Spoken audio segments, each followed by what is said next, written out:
ఒకరోజు ఏమైందంటే పక్షి యాపిల్ తింటూ ఉంది. అరే వా, మజా వస్తుంది తింటుంటే. నా సామి ఇంత రుచికరమైన పండు ఏ చెట్లో నుంచి తెచ్చాడో? ఇది చాలా రుచిగా ఉంది. పక్షిరాణి, ఏం తింటున్నావు? నాకు కూడా బాగా ఆకలేస్తోంది. కొద్దిగా నాకు కూడా ఇవ్వు.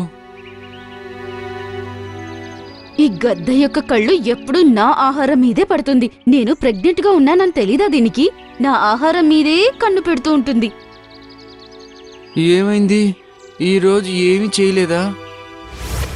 వచ్చి పెడతా నాగు. పక్షి రాత్రి మిగిలిపోయిన భోజనం తీసుకెళ్లి ఇస్తుంది. ఆ గద్ద ఆ భోజనం తినిన వెంటనే అది రాత్రి చేసిన భోజనం అని బాగా అర్థం చేసుకుంటుంది. పక్షి, ఇది రాత్రి భోజనం కదా, ఈరోజు తాజాగా ఏం చేయలేదా? ఉన్నది ఇదే, కావాలంటే తినండి, లేదంటే రామ్ రామ్. నువ్వు రోజు నాకు రాత్రి అన్నమే పెడతావు. ఇంకా నువ్వైతే రోజు ఏదో తాజాగా తింటావు. ఈరోజు నాకు కూడా కొంచెం మంచిగా తినాలనుంది. నాకు కూడా కొంచెం తినడానికి ఇవ్వా? ఈ చెట్టు మీదే కూర్చొని ఎప్పుడూ నా తల తింటూనే ఉంటారు. ఎక్కడికి నువ్వు ఎగిరి వెళ్ళలేవు. రోజంతా ఈ చెట్టు మీదే ఉంటావు. తినడానికి ఏం దొరకదో దానికి కూడా ఏదైనా లోపం పెట్టు. అరే, నా భర్త రోజంతా కష్టంపడి ఆహారం తెస్తాడు. ఆ ఆహారం నేను నీకు తినడానికి ఇస్తాననుకున్నావా?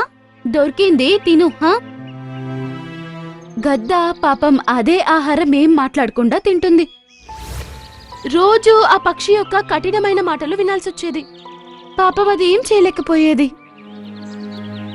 అది ఎగరలేకపోయేది. అందువల్ల తన కోసం ఆహారం కూడా అది పాపం తెచ్చుకోలేకపోయేది. అందువల్ల అది ఆ పక్షి యొక్క కఠినమైన మాటలను ఏమీ మాట్లాడకుండా వినేది మరియు ఏమీ అనేది కాదు.